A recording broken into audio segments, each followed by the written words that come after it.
Boker Tov. Boker Tov. How are you? Okay, you? Good. Get my shot tomorrow. Yay. Where do you get it? Somewhere on Greenbrier. I'm not sure. Oh, this is Methodist, right? Yeah. Yeah. Well, you get the Pfizer, so I No, Moderna. Oh, Moderna. Yeah. Okay. So I'm likely to be out of the commission for a day or two. We'll see. Yeah, I was out of commission. Well, the worst was I got it at 10:30 in the morning, and at 1 o'clock in the morning I woke up, and I had the worst chills and body aches. But then in a day and a half, it was completely gone. Yeah, I will probably. First of all, I have a 4 o'clock appointment for my taxes. I'm assuming I'll be fine for that afternoon, and then I'll probably NyQuil myself that night just in case. Yeah. By the way, did you get my email about setting up a time for the? No. Well, I didn't. I'll take a look. I just haven't checked it. Yeah. I sent it on Friday, I think. Oh, then I didn't get that. Okay, we'll set up a time. Yeah. Okay. Yeah, I want to make sure that I can be heard. And the other thing I would like to borrow is a music stand, so I could put the book on it. I'm sure we can do that. I noticed that Al uses a stand. Yeah, that makes sense. Yeah. Okay. So yeah, for that, reach out to Melissa and she can get it. She can arrange it for you. Yeah. I'll pick it up. Absolutely. Yeah. Not like we're going to be using many of them. No, it's yeah. I think we should, be cautious, and it'll come. I'm thinking, sometime in the fall, things are going to be a lot better. I bet this summer things are going to be a lot better because a good portion of the population will be vaccinated. The only, I think, question is how these, mutant strains are going to affect the population. Right, the mutant strains and the people refusing to get the vaccines. Oh yeah, well you saw what went on in Miami. Yeah. That is real. People are like, they're living on a different planet. Yeah, well, we have members of the congregation who showed up and yelled at us on Friday and said, "I'm not getting the vaccine. When are you opening? Now." What? Yep. And so what do? I mean, you say, okay, we're going to open. No, we don't say anything, but at the end of the day, if that's really the response, then we may not be the right place. That's all you don't have to say that. People can make their own decisions, but health comes first. Good morning. The thing is, we don't have a long time to wait. I mean, we're really seeing the light at the end of the tunnel now. I hope so. We had one bar mitzvah family reach out to us and say, we're very pissed at all the other families. They're not inviting all the kids to the bar mitzvahs. Well, with grandma and grandpa there, they're not going to invite a collection of people who haven't been vaccinated. Well, you know what? But it's a personal values decision. There's not much we can do about it. At the end of the bat mitzvah yesterday, whoever had the camera panned the yard. I think it was their yard. Yeah. And there were a lot of people there. They had about 40 people. Yeah. Yeah. But normally you'd have a bar mitzvah, you'd have 40 or 50 kids, never mind 40 people. Right. I mean, we're not in normal times. People have to be a little more patient. All you can do is try your best. It isn't going to work for everybody. As Sandy will tell you, there's nothing that works for everybody. Right. And it's just a question of who you're going to piss off. Excuse my vulgarity. Is there a rational? If there's a rational way to look at it, starting with scientific basis, then you have to make a decision, and there'll be people who are going to be unhappy with it. But you got to do what you do responsibly. Can I shift gears and ask: is there any update on Stephen Robbins' funeral? I have not heard anything. Okay, because I went on Levy Funeral Home's website and they had no information about the service. Yeah, I haven't heard anything. I imagine something will come out today. I'm sure Melissa is involved with it, but I have not heard anything. Okay, what a really sweet guy. Yeah, Just- this one really hurts because he's a sweetheart and he's one of us. Yeah. Come on Saturday mornings? On occasion, this was, Elaine Kellner. Yes. This was her beau. Yeah. Oh, I know who he is. Yes. Yeah. He was They in the were choir. Oh, really? Oh, Yeah.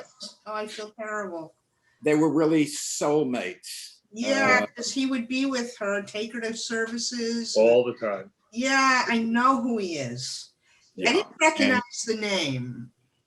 yeah. Just if you've been in high holiday services anytime in the last, other than this past year, the last 45 years, you have seen him in the choir, and his daughter Shelley is in the choir. His late wife Barbara was in the choir. Just really, really nice, genuinely nice people. He's just a sweetheart. Yeah. Wow. Under mention the dictionary, there's his face. Yeah. Very much so. Hi, Diane. How are you doing? We're doing good. Good morning, everybody. Is that Good news morning. about this person? Steve Robbins, Yeah. Yeah. who passed away. Oh, The obituary was so spot on, Yeah. I guess I missed that. It was 2 days ago, I think. Yeah, it was Friday. If you go to the site for Levy Funeral Directors in Bel Air, you can see the obituary, but really nice. And as I understand it, he had COVID, had recovered, and died very suddenly. Just yes. yeah. He's Elaine Kellner's Beau. beau. And Elaine has been through lots of losses, and you talk about someone who has had a lot of hardship in her life and who continually smiles and is another Always. sweet human being. I always said that I want to be like her when I grow up because she's just charming no matter what. Yeah. Well, look at her daughter. Her daughter Maxine is very similar, but had the benefit of a lot of education. Yep. I'm going to wait one more minute. 10:02 is the official COVID time, and I have 10:01. So we'll wait one more minute, and we'll get started. I can't wait till we work on AC. Good to after see COVID. everybody. Okay. Morning. All right. Morning. Nice Jerry. crowd. Hey, I had no egg trucks thrown. Hey, Jerry. Congratulations. There you go. You need a reference on that. Sarah taught a class yesterday, and she had been in the Melton class with me a number of years ago. And one of the texts we cited was the radical tossing of etrogim at somebody at the altar in Jerusalem. And so we were worried she'd be pelted with etrogim if she wasn't wonderful, but she was wonderful, I've no doubt. It was an excellent class. Thank Actually, you. probably roses. If we could have, we would have thrown roses. Thank you. I already started working on the next one. All right. So Judith, you're back again for the same class twice? You're muted. You're muted. Talking to me? I never get it all in one time. It's like I can't write fast enough, and I'm writing and you're on the next thing. So I thought, Okay. all right, the last one I'll listen to twice, but you don't have to call on me to read. Okay. And Naomi, welcome from north of the border. You look nice and red and cheery, and it looks great. All right, my friends, we are here at the last of this series for the year. We're not going to finish this course because there is no finishing this course. Unfortunately, it is a topic that continues on, but let's go as far as we can. I'm sure that in a few years when I teach it again, it'll go a little bit further, And that's just the nature of, unfortunately, of the beast.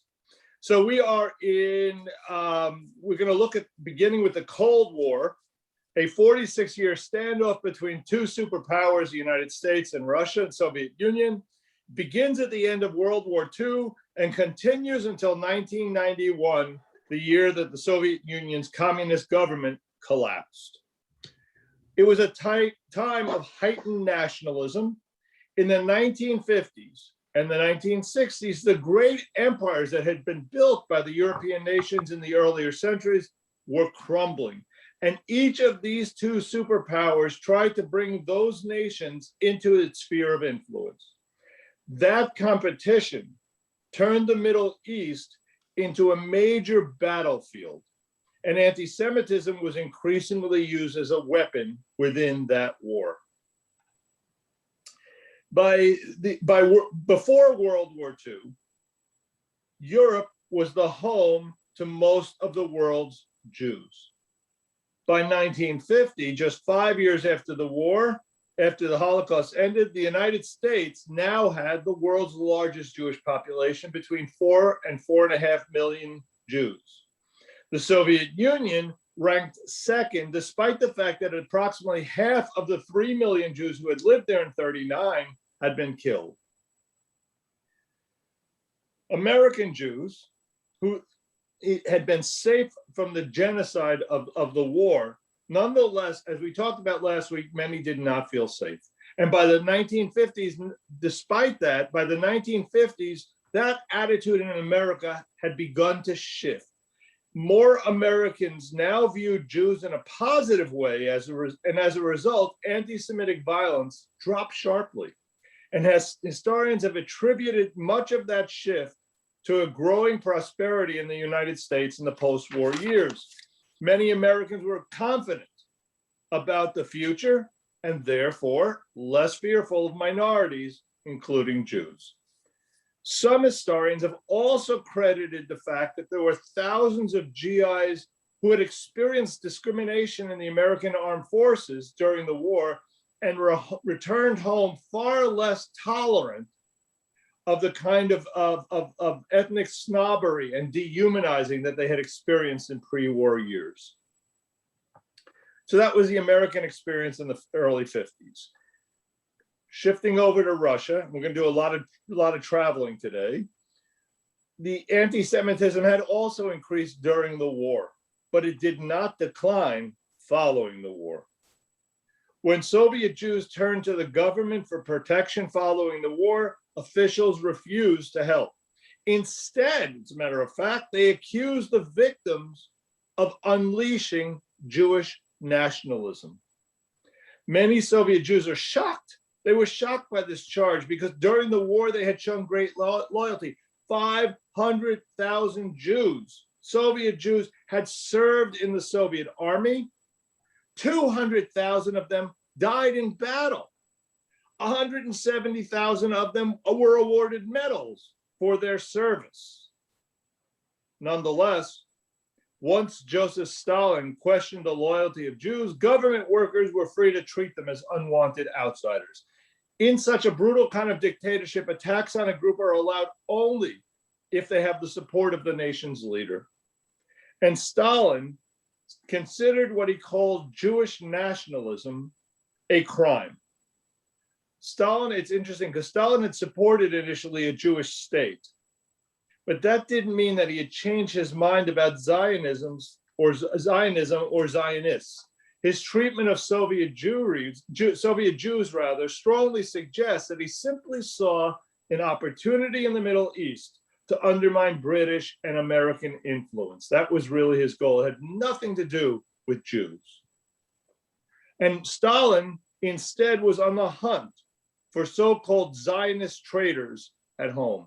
Among the first that he attacked were members of the Jewish Anti-Fascist Committee, JAC, a group that Stalin himself had started.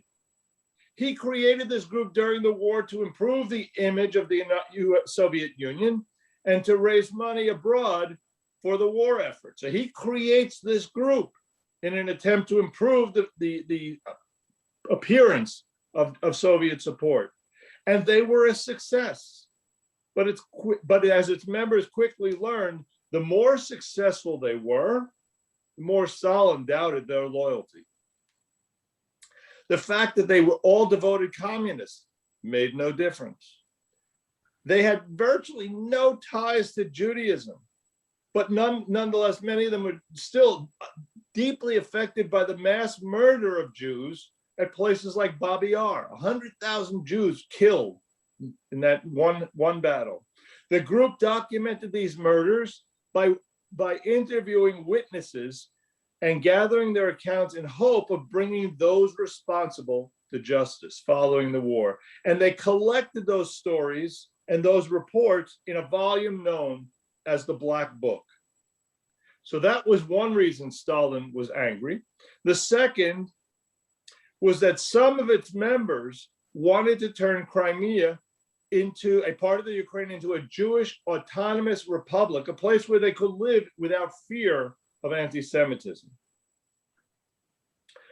Nikita Khrushchev, who headed the Ukrainian Communist Party in 1948, described Stalin's reaction to these behaviors in reading number 1. Gail, you've got number 1.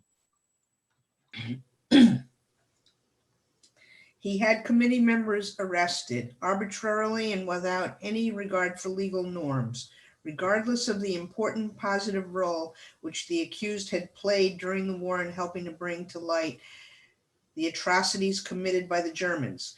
Theirs had been constructive work, but now it counted for nothing. Stalin could have simply rejected their suggestion and rebuked them, but no, he had to destroy all those who actively supported the proposal.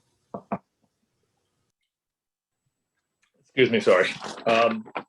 So in January of 48, Stalin began the process of destroying this committee that he had put together by ordering the death, the accidental death, quote unquote, of its chairman.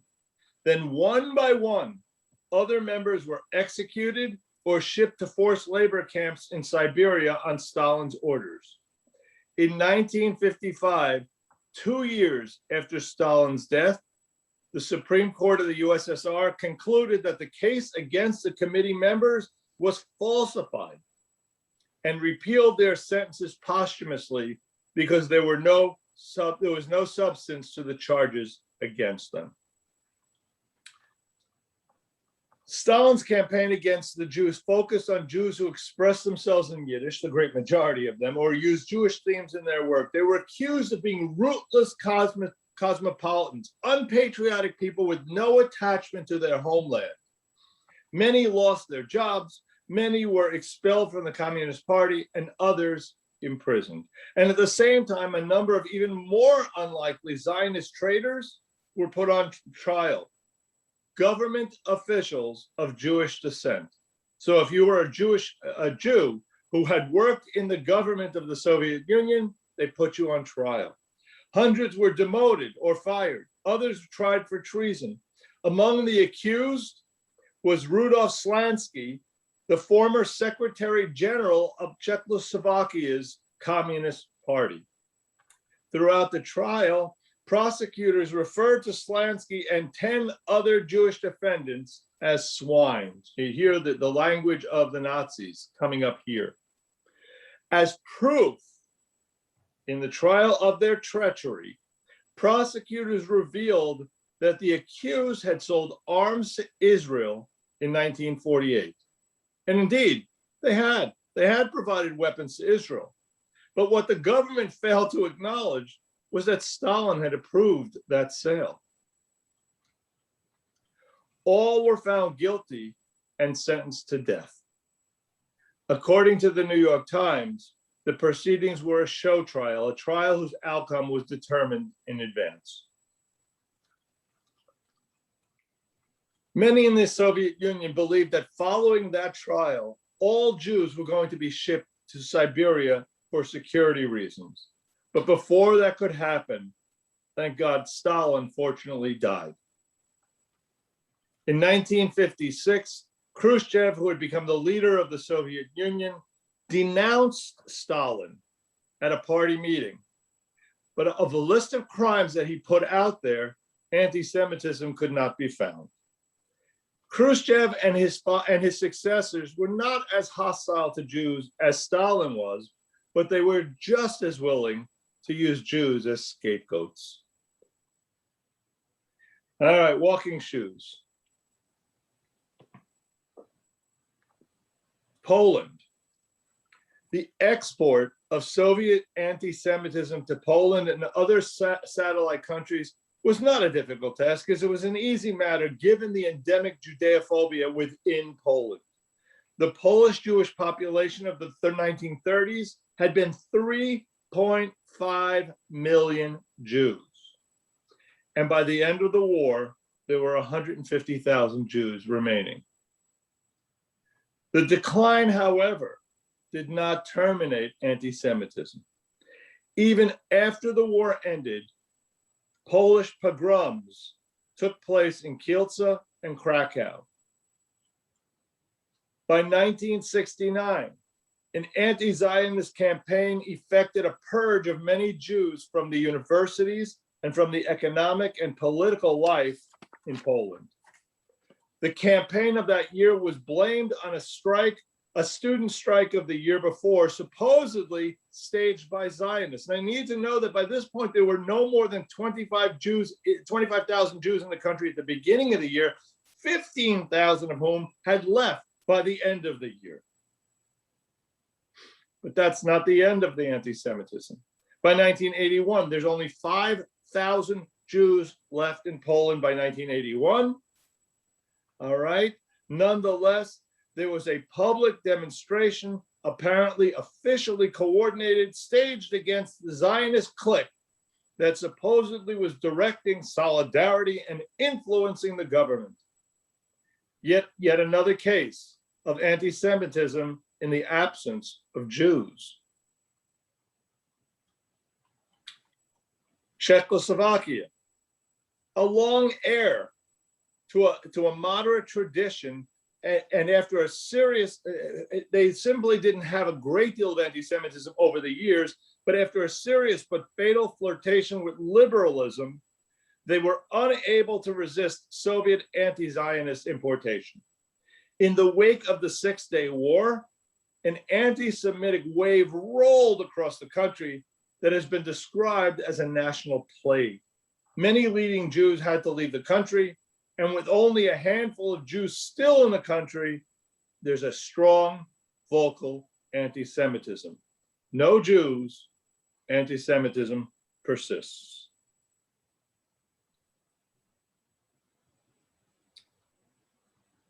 Back to Russia.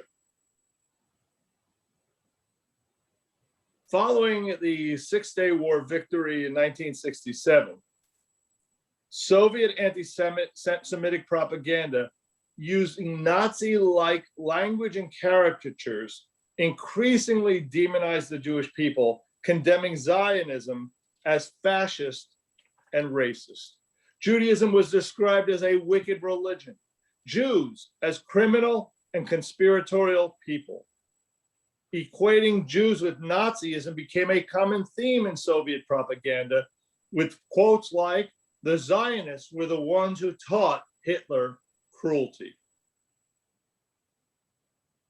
It took until October of 1991 before President Mikhail Gorbachev denounced anti-Semitism, and that was the first time in history that a Russian leader had done so. Sounds wonderful. He officially put an end to anti-Semitism on a governmental level. We know that's not the case. But the new freedom under Glasnost saw the appearance of many anti-Semitic publications and parties which arose. In spite of the Jewish dissident movements and the struggle for human rights, anti-Semitism remains deeply rooted in Russia and all the Soviet republics. I'm open to any questions or comments at this point. Okay.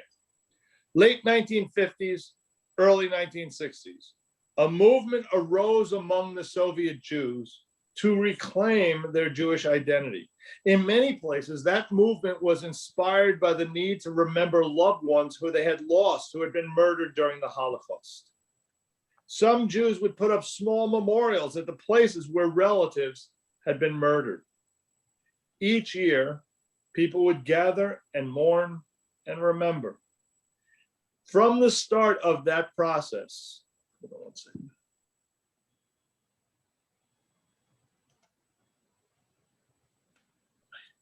I've got a parent who's got a concern. Give me 1 second. I apologize.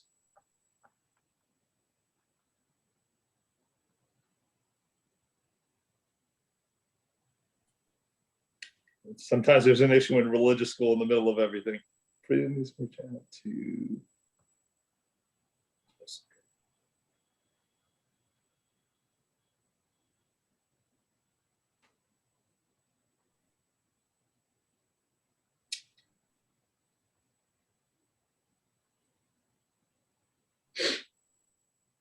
All right, wearing two hats sometimes is a challenge. Okay, I apologize.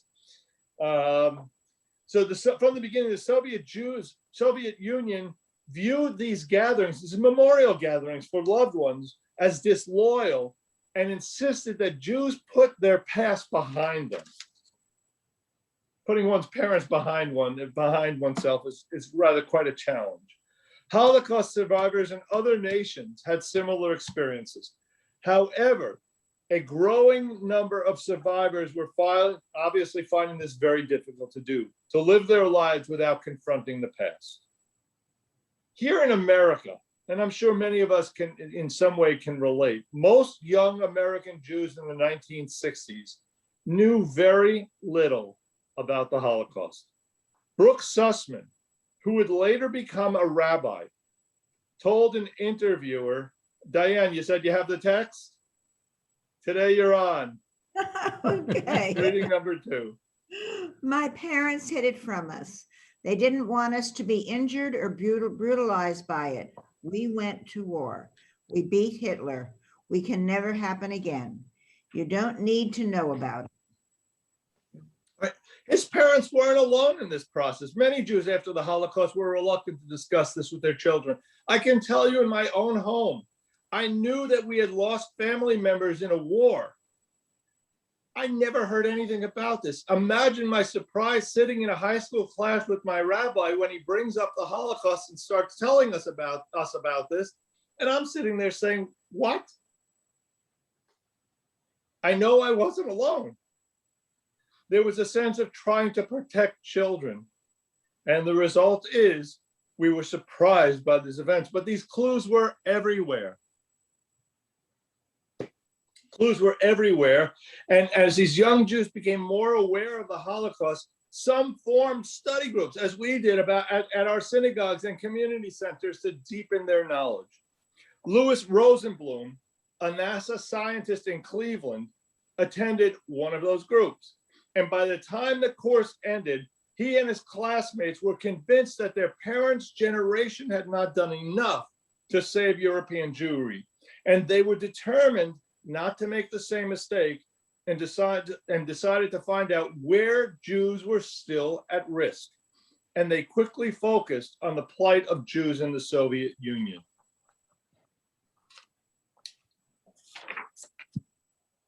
And anybody have did anything I say about that experience of growing up, did that strike anybody? Is it parallels? Yeah, Judith. I remember as a teenager, being there for Yisker or whatever. I guess it was on Yom Kippur or whatever, and there was a prayer for the 6 million who had died. Also, in the synagogue, we would walk by it all the time. There was I can't remember the name of the family, but they gave them to synagogues all over, I don't know, Texas or wherever. But there was like a marble wall, and then there were 6 lamps, and it said it was dedicated to the 6 million Jews who had died during the war, and whatever else it said. I think it was a Lewis family or something. And we would walk by that all the time, and then we would have a little prayer, like I said, for the 6 million, but it never really sunk in. Mhm. So I went to Israel and went to Yad Vashem, and I was in my 20s, and Yeah. then I started to learn more about it. But yeah, my dad was in the military, but and I don't know, he was only in France, but he never even wanted to talk about his military experience. Yeah, and as we heard, I heard from somebody on in the Thursday class, their parents were survivors and they didn't want to talk about it. They didn't discuss it with their children. Yeah, I did have my best friend in like 6th, 7th grade, and I went over her house all the time, and I did see the numbers on her parents' arms, but Right. What would you nobody think ever about talked that? about it. Yeah. Right. All right. I Again, can tell you, growing up in Israel, I had a teacher, 1st, 2nd, and 3rd grade, who was a Holocaust survivor, and she talked about it.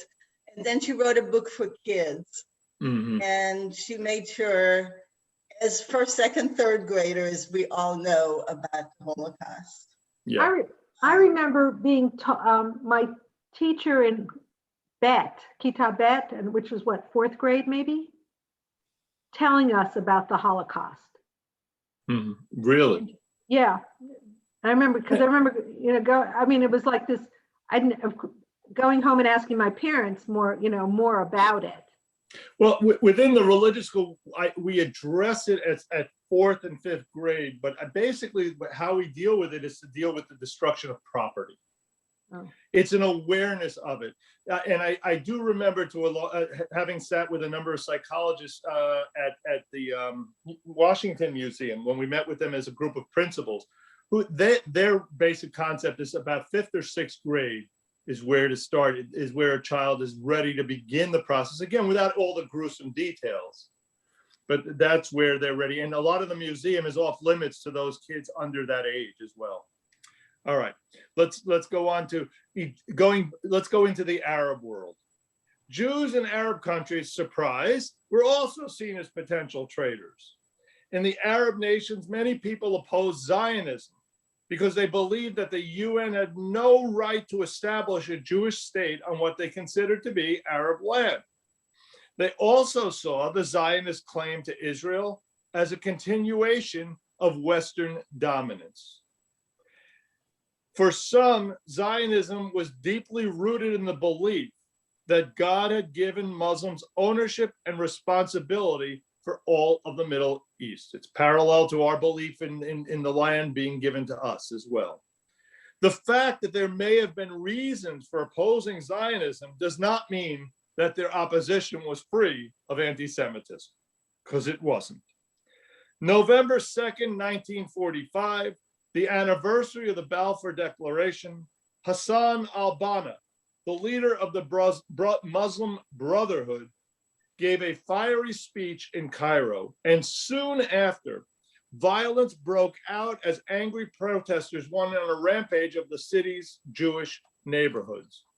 And the question becomes, why the Jews? And he's giving this fiery speech about a declaration offered by the British 28 years earlier. And the answer at the end of the day is the British had power, the Egyptian Jews did not. Who are you going to attack?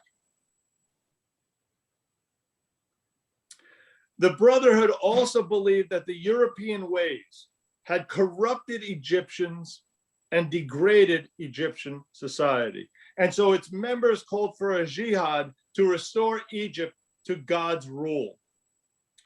The enemies in this struggle were the Jews, according to Sayyid Qutb, which is spelled, I did listen to how it's pronounced this morning, Q-U-T-B.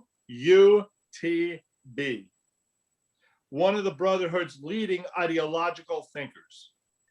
In his view, Jews had been the enemies of the Muslim community from the very first. Reading number 3, Sandy. This bitter war which the Jews launched against Islam is a war which has not been extinguished even for one moment, for close on 14 centuries, and which continues until this moment. Its blaze raging in all corners of the earth. Okay. What's the war he's talking about here? He's talking about the war of the Jewish tribes refusing to accept Islam in the 600s. This is a 1400-year war he's referring to.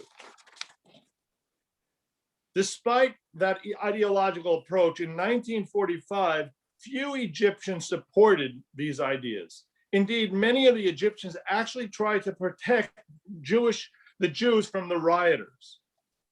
King Farouk and other officials expressed sympathy for the victims and offered to rebuild a synagogue burned down in the riots.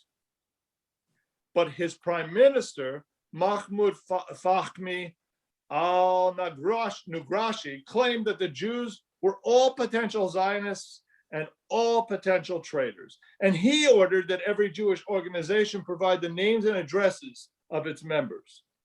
The Muslim Brotherhood went further by calling for a boycott of all Jewish businesses. And yet more others went even further, setting off a bomb in Cairo that killed 22 Jews and wounded 41 more.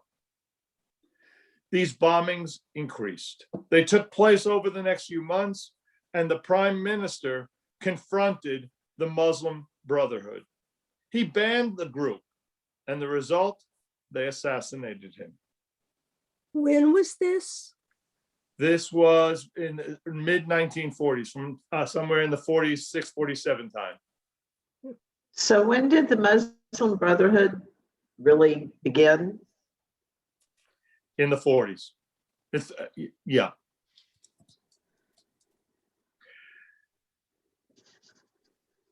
In response to that assassination, the government agents turn around and kill al-Banna, the group's leader. Despite all this conflict, soon after that, Egypt signs a formal ceasefire agreement with Israel in 1949.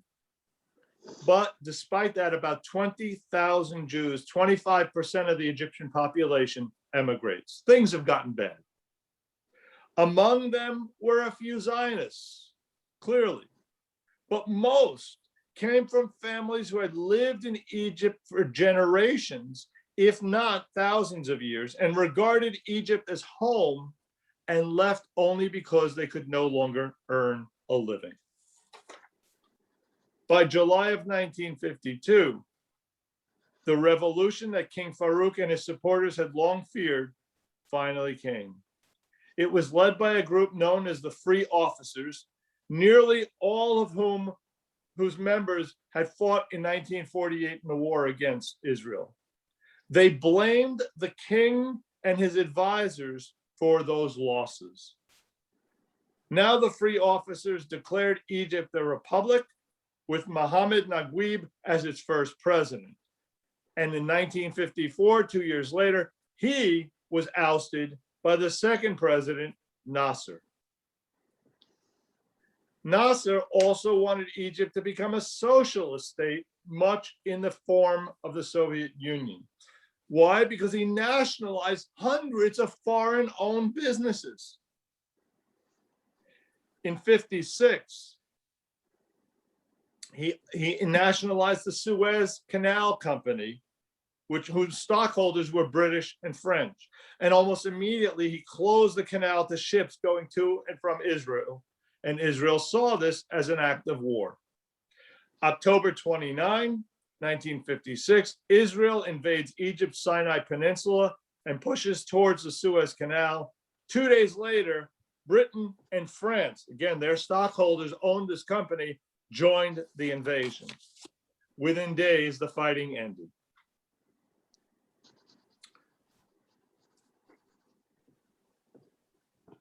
During the Suez Canal, Egyptian Jews were not harassed as they had been in the past by the mobs, as they had been in 1948. Rather, this time the threat was not by mobs, but it came from the government itself, which no longer distinguished Zionists from other Jews. As Lucette Lanyadoo, an Egyptian Jew, explained, reading number 4. Sarah, you've got the next box. Families who lived in Egypt for generations, whose children were born there and knew no other way of life, were escorted to the airport, and as squads of rifle-toting soldiers watched, put on planes bound for Europe. Within a year, another 30,000 Jews had left, and by 1967, 4,000 Jews remained in Egypt. Where was the public outcry? Could you imagine if Israel threw out all its Arabs? By the early 1960s, within Israel, some of the Palestinians were tired of waiting and decided to take matters into their own hands by raiding settlements. Israel tried to convince the Arab leaders around the world of the need to stop violence after each raid. And initially, the strategy actually persuaded Nasser of Egypt and Hussein of Jordan, because neither wanted another war at this point. But the Soviet Union and Syria saw the raids as an opportunity to expand their influence in the region. And so they provided the Palestinian group Fatah with money and with arms. And as the attacks continued, Israel clashed not only with the Fatah, but also with the Syrians in the Golan Heights. And the Soviet Union, seeing this tension as good, contributed to it by not only supplying money and arms, but by spreading false rumors that Israeli troops had been gathering near the Syrian border.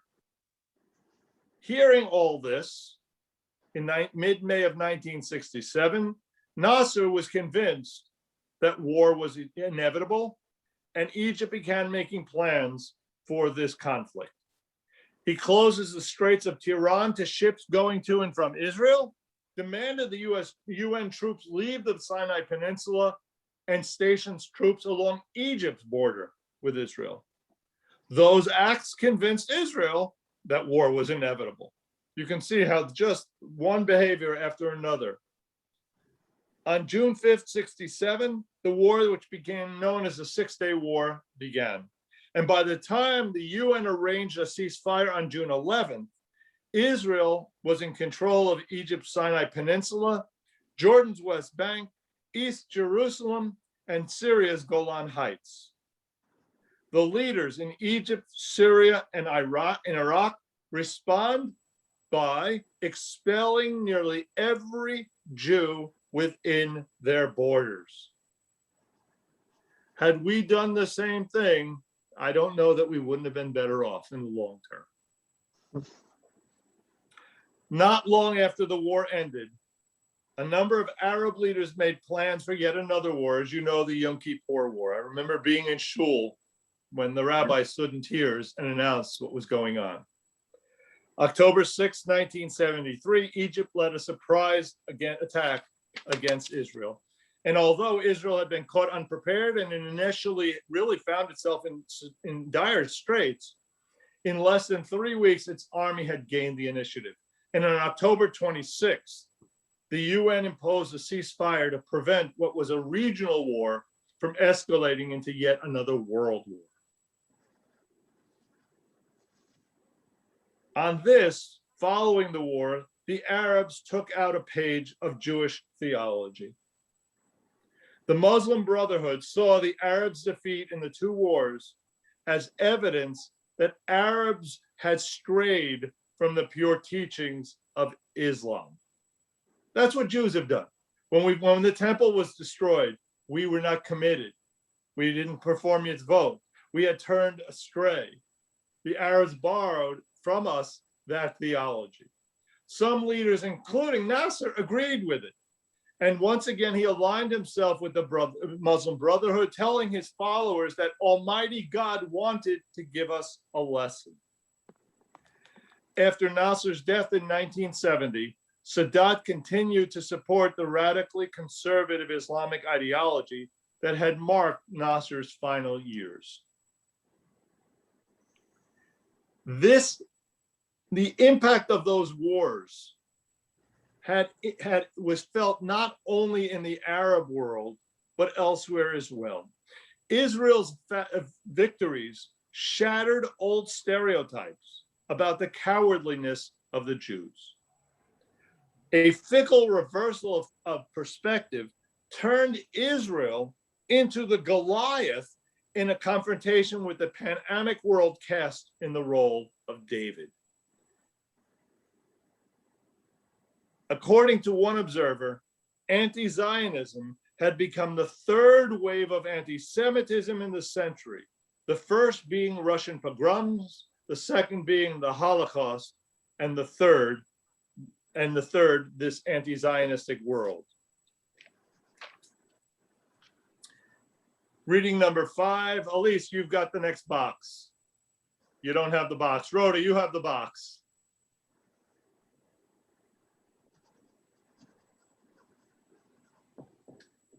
Sorry. In a 1967 press conference, French President Charles de Gaulle described Jews as an elite people, self-confident and domineering, and claimed that they were responsible for provoking ill will in certain countries and at certain times. In Britain, novelist Colin McInnes observed, before the battle started, most Englishmen thought of Jews only as the oppressed, the victims. Little Israel, surrounded by foes dedicated to its destruction.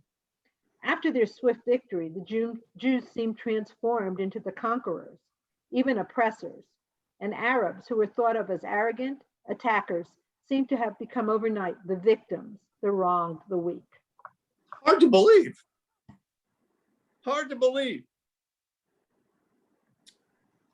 All right. Yes.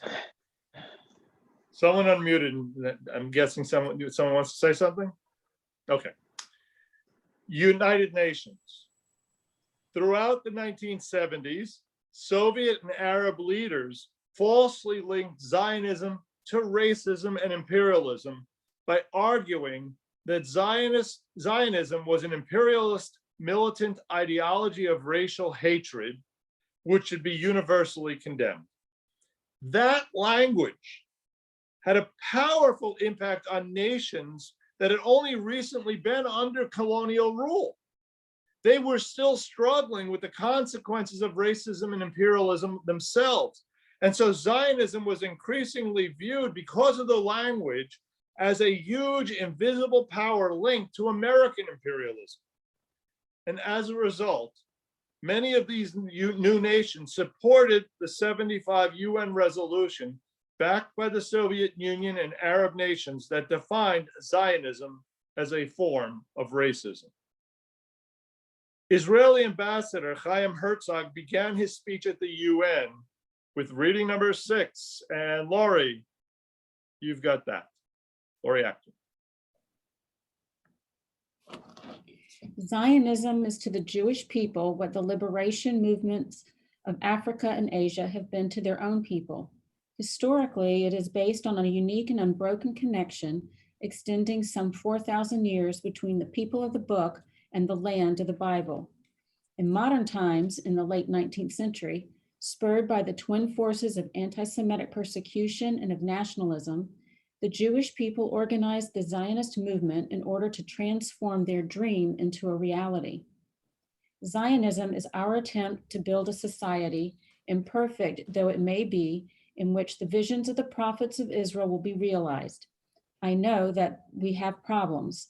I know that many disagree with our government's policies.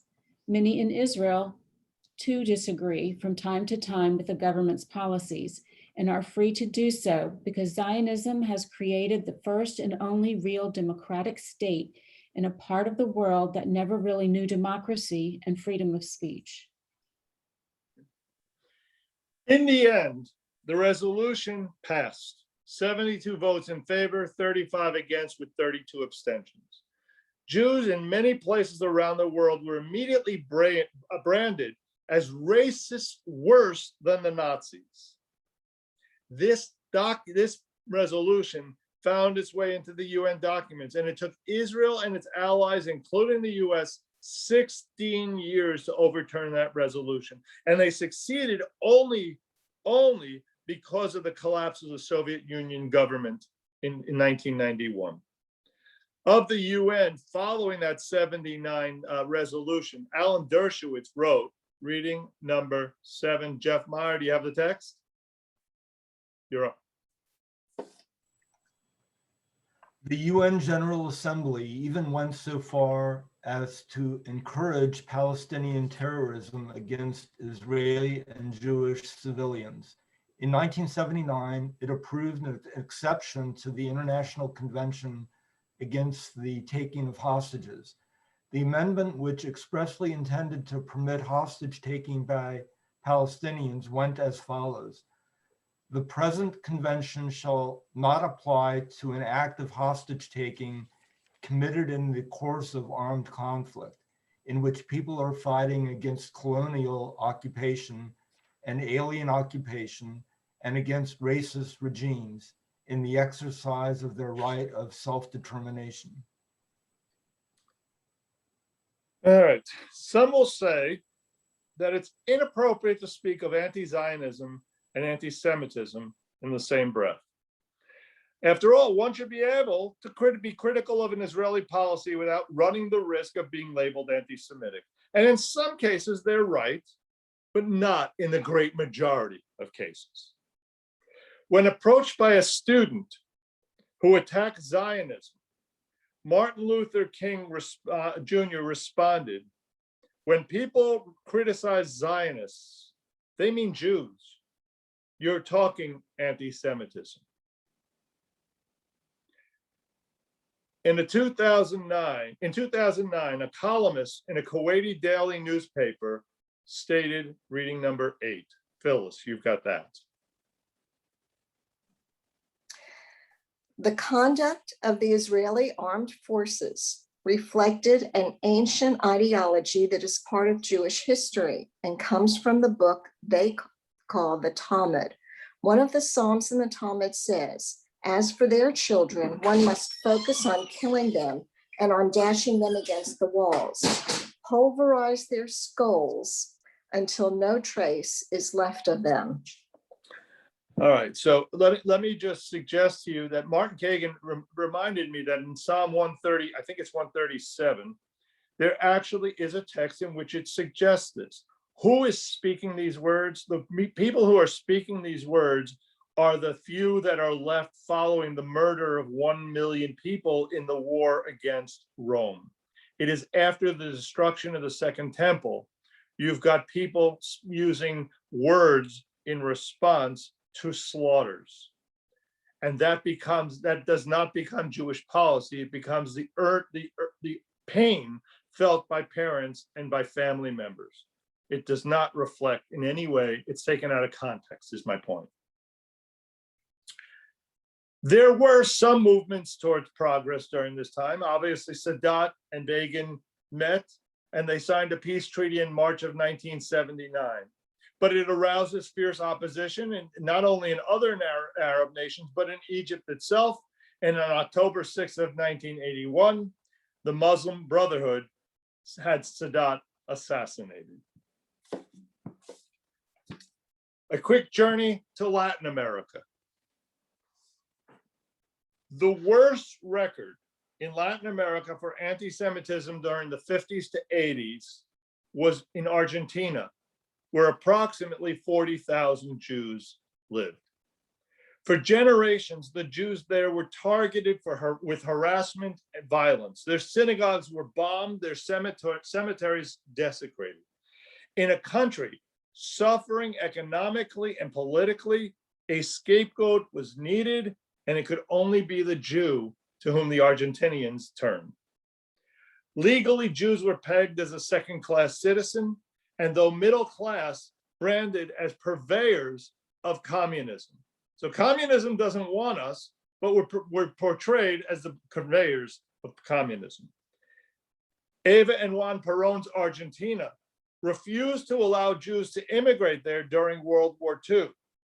But nonetheless, Argentina became a haven thereafter for escaped Nazi war criminals.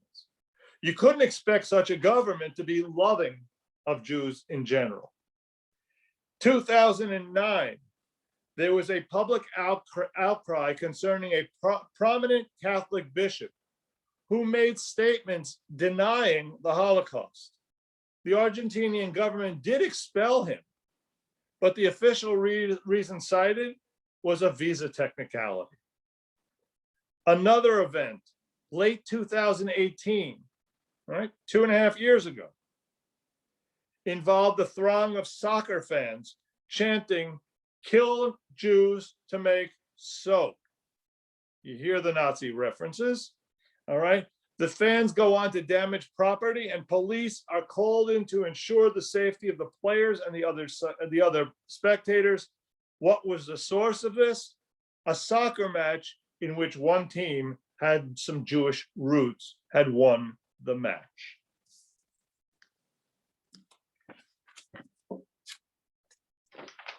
Want to turn a little bit to the African-American community here in America. And I realize this, yes, Sandy.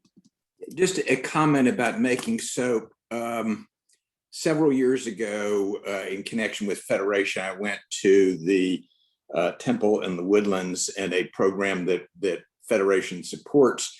It provides assistance to the outlying synagogues, almost all of which are Reform. Listening to students who had maybe the only Jew in their class or even in their school talk about other kids in the school calling them pizzas. Why were they called pizzas? Because they were baked in the oven. This was within the last 8 years. Mm-hmm. It's astonishing to me, but it shouldn't be, that kind of blues is used. So yeah. Sorry. Wow. No, you're correct. I hear from students within our school, and I make connections with the ADL for them and their families. One, the incidents need to be reported, and two, there's often support systems for people experiencing these kinds of events. It has not gone away, and there's no reason, unfortunately, to believe that it will go away. Can I say something? Please. In reference to Egypt, I just want to mention that during King Farouk, the Jews strived, they did extremely well. And he invited Jews from Europe to come and live there. And when Nasser came to power, when the revolution happened, there were a lot of Jewish youth organization that sent young people to Israel, in secrecy, and through Europe and through other means, including my mom, and and a lot of them were caught and spent a lot of time in jails in Egypt. Another thing, during Yom Kippur War, which when I was in the army actually,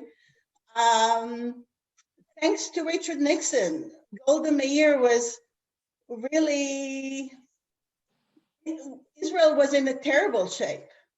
They could have not won the war without Richard Nixon. And she begged him to send weapons, which he did. And that was really thanks to him, really, that we won the war. Well, not only thanks to him, but that was a big part. Thank you. Yes, this is why I love teaching adult ed, because I learn more than I teach. Thank you. All right. I want to turn to somewhat of a sensitive subject, particularly in our days today, and that's the response of African-American community. And I want to be careful in what I say and suggest that anything I suggest is not universal. That the Black community is no more monolithic than the Jewish community is. And so you need to take that into consideration. In spite of a strong Jewish participation in the African-American civil rights movement of the 1960s, the Black Power movement introduced considerable friction into the relations between Jews and Blacks, especially when a native form of Islam attracted African-Americans in search of identity, while the Muslim world was at war with the Jewish state. April 14th, 1970, the radical Black Power leader Stokely Carmichael declared, "I have never admired a white man, but the greatest of them was Hitler." In 1984, I'm sure you all remember this, but certainly I was living in New York at the time. Civil rights leader Jesse Jackson, speaking to Washington Post reporter Milton Coleman, referred to Jews as Jaime Jaime's, and New York City as Jaime Town. He did later apologize. At the end of the day, one of the principal sources of this anxiety in this relationship is fueled by the late 1993 and early 1994 statements made by the Nation of Islam's leader, Farrakhan. Strains were exacerbated when on November 29th of 1993, his deputy Khalid Abdul Muhammad delivered an anti-white, anti-Catholic, homophobic, and virulently anti-Semitic address to an audience at King College in New Jersey. There are many people who consider the Nation of Islam to be anti-Semitic. Specifically, they claim that the Nation of Islam has engaged in revisionist and anti-Semitic interpretations of the Holocaust and has exaggerated the role of Jews in the African slave trade. You need to do a little bit of research here. Jews had a role. I'm not going to suggest they were innocent in the slave trade, but it was probably less than their numbers in terms of percentage-wise, and it followed the lead of where they were living.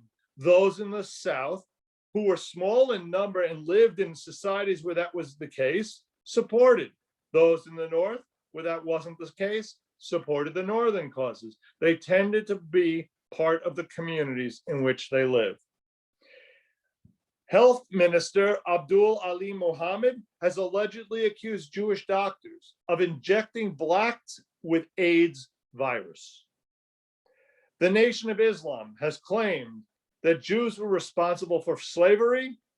They were responsible for an economic exploitation of black labor, for selling alcohol and drugs in black communities, and for an unfair domination of the economy. They've openly called Judaism a gutter religion, and in '94, Farrakhan labeled Hitler a genius. Muhammad declared that, Khalid Abdul Muhammad declared that Jews are bloodsuckers. You are called Goldstein, Silverstein, and Rubenstein because you've been stealing all the gold, silver, and rubies from all over the world. The Nation of Islam has repeatedly denied charges of anti-Semitism, and Farrakhan has stated, reading number 11, where did we leave off? I think, Joyce, you're up.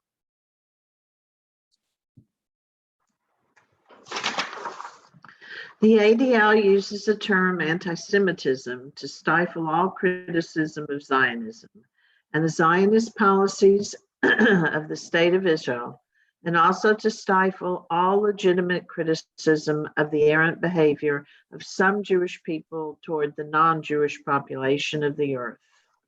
Okay. Now, the studies from 1998 on have shown that there is a greater level of anti-Semitism within the Black community, as defined by a series of statements that people agree with, than there is in the white community.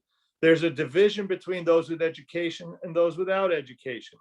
But in both categories, it's still higher than those with education and non-education in the white community. There's room for growth here. There's room for reaching out. There's room for our reaching out to try and bridge the gaps that exist. As I said to you at the beginning of this discussion, we're not going to finish this. And so what I want to do to end today and the course is to open for comments and for thoughts on anything within the course, with anything within today's discussion, thoughts on where we are, where we're going. I have a question. It's Phyllis. How does what is the philosophy behind the Black Lives Matter towards anti-Judaism? This has always been a question that I've had. So I know within the leadership of the Black Lives Matter community, there's quite a few spokesmen who are very anti-Semitic. I'm not going to extend that, because I don't know, to whether or not that applies to the larger movement. I don't know the answer to that. I'd like to just share something that we had a program in Charleston about a week and a half ago. There's a very strong Jewish studies program at College of Charleston, and they sponsored it. But the guest speaker was a woman by the name of, young woman, I'm going to say. Her name is Shari Rogers, and she directed a film which I would recommend. And I can't assure you that I can tell you where you can find it. It's called Shared Legacies, and it's about the Jewish-Black relationship, and tries to bring it all the way from the beginnings to today, with a lot of it's an excellent film. Are you familiar with it at all? Not yet. I will send you more information about it and her. She's going around the country with the film. A lot of Black VIP type people are involved with this program. I want to say it's on Netflix, but I'm not going to guarantee that. And it may not be out in general distribution right now. The name of the film again? It's called Shared Legacies.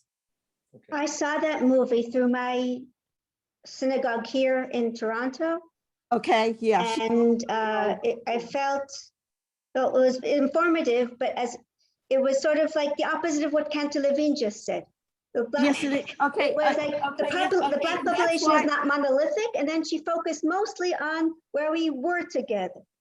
Okay, right. And that's why I want to bring it up, because what you're saying is a lot of what Cantor Levine is saying is true, and a lot of what most of us really kind of have found lately and forgotten the importance of that relationship, the history of that relationship as it has been brought forward. Look, to be fair, if one walks into a Jewish community, you are going to hear some very negative anti-Black statements by a segment of the population. In the same way, we are not monolithic. Right. Well, I'd also say something that she did not, I don't know if, Nomi, okay? I don't know if you saw this or not, but one of the things that I did not find in the film, which is semi-true, is the fact that as they were doing the blockbusting, the Jews were the ones, a lot of the Jews were moving out of the neighborhoods. And also in the New York real estate market, strongly in terms of some of the discrimination that was going on in that market also. That was not brought up in the film. That having been said, the film is still is excellent. It's something that will get you thinking a little better about the situation today. Thank you so much. Judith. I'll send you the information, and because Shari Rogers is apparently going all around the country with this. Okay, thank you. Yes, I had heard about it. I listened to, I think it was the Jewish Federation of New Mexico. They had Susanna Heschel, and I can't remember her first name, but Martin Luther King Jr.'s daughter, speaking, the two of them in a discussion. And this was 3-4 months ago, maybe. And it was wonderful to start with. They did it from a historical point of view, but they talked about what needs to be done now. And they mentioned this movie, Shared Legacies, which I think was on I think I saw it, I haven't seen the movie, but on a Jewish, no, I don't remember the name of the website, but the discussion was really very good in terms of both the good and the bad in the civil rights movement. And then more importantly, what needs to be done now from the point of view of these two women, both very educated, both professors and things like that, leaders in their separate Jewish and Black groups. I've also read one thing, and it was sort of a criticism. It says that, Heschel is the one always brought up in the picture of him walking with King and so forth. And it was sort of a combined thing. It was a criticism that there really weren't that many Jews involved in the civil rights movement, that's been blown out of proportion, but also that we need to do more in terms of local Black Jewish relationships and what they were like. Like I know in Dallas, I've heard one professor speak about the civil rights movement in Dallas back in the 60s and 50s, and there were some local Jewish rabbis and leaders who took part in that. So it's kind of a mixed thing. I know, Brit Shalom, we're going to have a program coming up in which we will have some opportunity to address some of the issues between Blacks and Jews. But I'm going to suggest, and I strongly personally believe it's not, discussions are nice, but at the end of the day, it's about interaction. In the same way, when we did an interfaith mitzvah day program, going out and doing together and humanizing one another is an important action. And perhaps maybe that's the direction we look with a future mitzvah day, is that we look to engage a Black community, that together we go out and work towards changing the world as a cohesive unit. And that was the part of what, I think her name was Shirley King, but King's daughter, I wish I could remember her name now. She really pressed this, and Susanna Heschel did a little bit. And they both said it's mainly now about education of both communities. King's daughter was especially saying education of the Black community about not only the past, but more importantly about, working with the Jewish community now, because there is a lot of anti-Jewish feeling, among the current Black movement. But there's plenty of anti-Black feeling among the Jewish community too. They are correct. It has to be dealt with on both sides. Absolutely true. Any other comments or any other topics? Sarah. Okay, do you see any strands of hope? I sent you the article earlier this week about them finding the protocols of elders of Zion among congressional police. It's so scary. Yeah, and we saw it arise after the 9/11 bombings as well. It showed up as well. I don't know what the answer is. We have a blend of issues at play. For those of you in my Melton class, when we did Jewish history, in the end, we dealt with the issue of assimilation. Somewhat tongue-in-cheek. Somebody asked me the question, how do we overcome assimilation? And somewhat tongue-in-cheek, I said, don't worry, anti-Semitism will take care of that. Okay. Unfortunately, we've got both issues at play, and Jews are running from Judaism for both assimilation reasons and because sometimes it's dangerous to be a Jew, that the anti-Semitism is out there, so that if you are peripherally connected, all the more reason to go running. I don't know what the answer is. If I did, I'd have a Nobel Peace Prize sitting on my desk. I can promise you I don't. Tell people that are converting. I mean, what's that? What do you tell people who are converting? I mean, Well, people who are converting generally are very ideologically driven, much more so than most Jews. Okay, for us, it's a way of life. For most converts, it's an ideological movement, and so they're and we have that discussion with them. We have the discussion of this is not an easy way of life. Be aware. Okay, sure, if they come on their own, but what about if they marry into, or what with the kids, or how do you deal with that? They don't. I don't have a magic answer, Ilana. I don't know the answer, other than they've already usually they've already confronted that in making their decision. But it's not an easy issue. It's not an easy issue. Yeah. All right. Lori, you haven't spoken yet. I just wanted to say thank you so much for your time and energy of putting this entire course together and all you did for us. This has really been amazing. Was so thrilled I was able to take it this go around. And I just wanted to say thank you so much. I appreciate that. I appreciate that. And I hope you'll join us again. I'm almost finished, as I said, with the course on American Jewish history.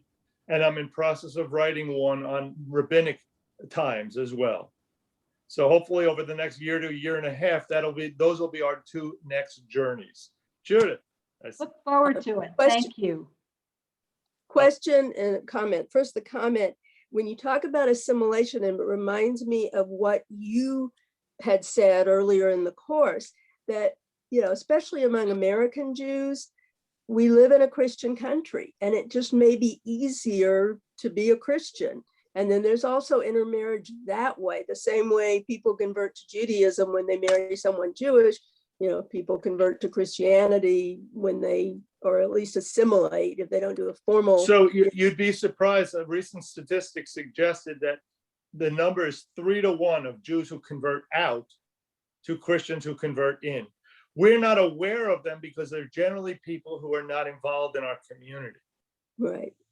But I've seen it among my own cousins and so forth that, many of them marry someone who's Christian, and they may not technically convert, but, they start celebrating Christmas and Easter and whatever it is, and they go to church.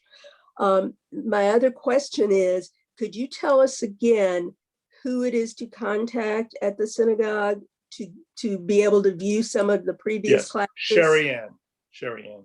So Jerry, I saw your comment, and you're right. Officially, on a governmental process, we're not living in a Christian country. But the reality of it is, much like Jewish life, if you were to define Jewish life, it's based on one's calendar. Christmas is a national holiday. Easter is a national holiday. Our holidays, our calendar, our lives revolve around certain kinds of Christian understandings that don't make it officially a Christian country, but create a Christian atmosphere into which we don't necessarily fit into the flow. Okay. And then you get to the powerful Black churches. Been hearing a lot about that on NPR lately and so forth. And to the powerful, especially here in the South, those of us living in Texas, the Baptist and the evangelicals and all of that. So it is clearly not officially a Christian country, but we know that it is. Right. And it also depends on where as well. Sandy?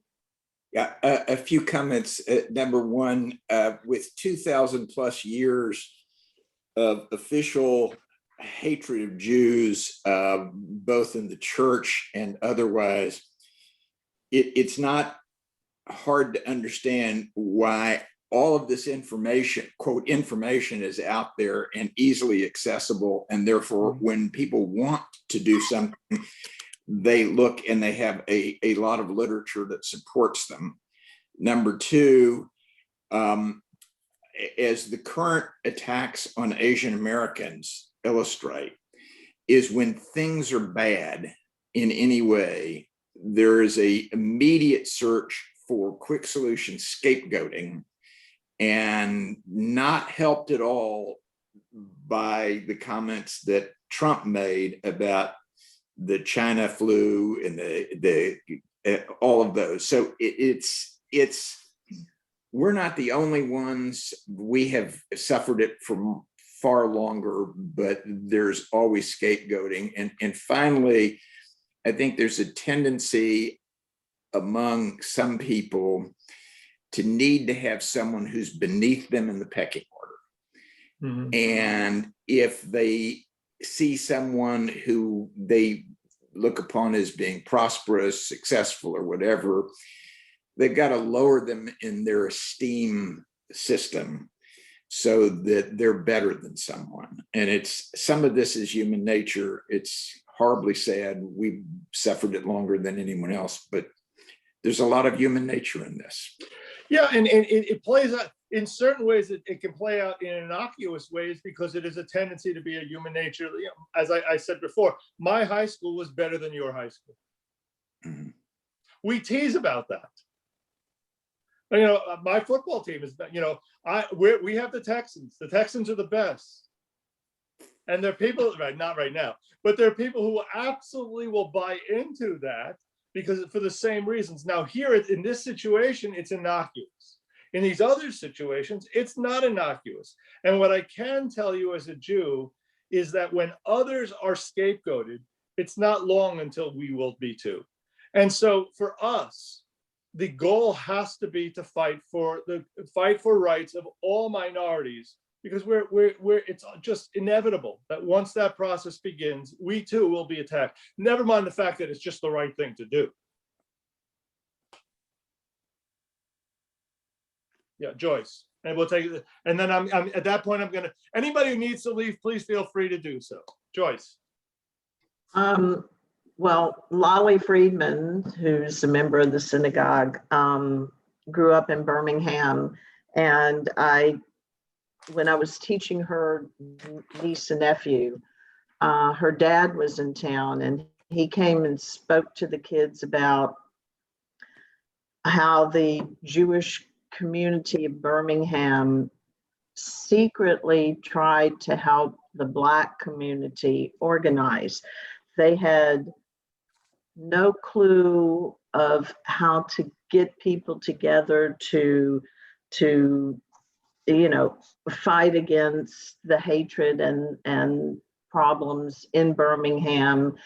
And she said he talked to the kids about having to be extremely secretive and careful, because the Klan was very active.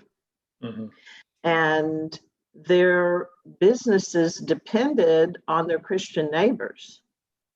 And if people knew they were helping the Black community, they came home from a vacation and their big picture window in their living room had been Molotov cocktails thrown through it, cross burned on their lawn. I mean, it was a real threat to Jews who dared help the Black community organize. So we probably have resources within our own community that grew up in these times, whose parents did try to organize and help. Mm-hmm. And we can't, at the end of the day, we cannot allow that to stop us. In the same way we hold Germans accountable for standing by as their Jewish neighbors were carted off. Right. And he talked to the children about responsibility to help others. Yeah. Good. All right, my friends, thank you for joining me on this journey. Let's continue the study. Let's continue to take Judaism seriously. Let's go out and bring Jewish values to the world. Thank you. Thank you. Thank you. Happy Passover, everybody. Yes, indeed. Chag Sameach. Chag Sameach. Yeah. Thank you. Thank you.